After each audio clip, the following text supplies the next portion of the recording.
Let me tell you a little bit about my personal journey to Silicon Valley from India 22 years ago. Growing up in India, like many of you, I got my first telephone when I was 12.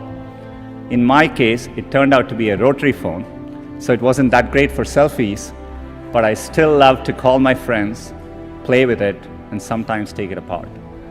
That telephone cemented my fascination with technology.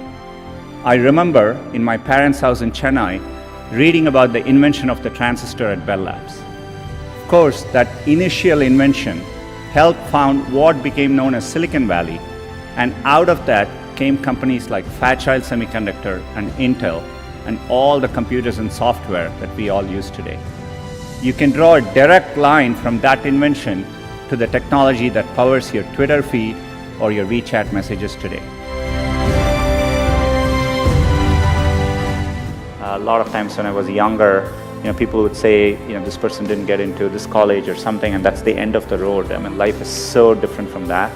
And so I think it's important to, keep your hopes, keep your dreams, and try to follow them. And I think most of how life plays out is up to you, not up to what happens outside of you. And I think it's important to keep that in mind and take the long-term view.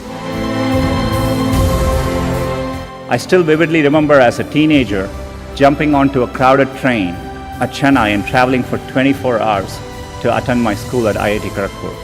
And that opportunity changed the course of my life. You want to aim high enough that you fail, a few times. I think that's the natural part of the process.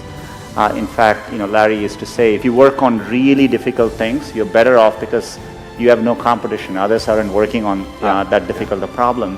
And even if you fail, you end up doing something great in the process. I think, working the real world, I would say, it is important to be well-rounded.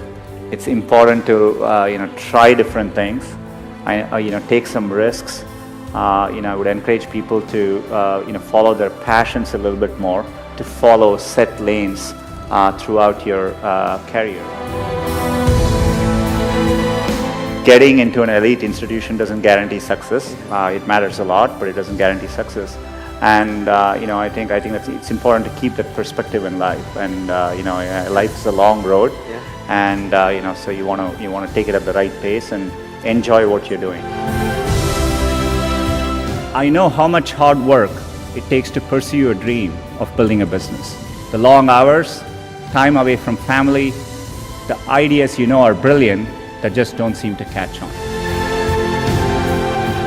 I remember reading about that and thinking, it's the idea that matters. It didn't matter where you come from or what your background is. One revolutionary idea, one brilliant invention can unleash other entrepreneurs to revolutionize industries in ways you could never predict.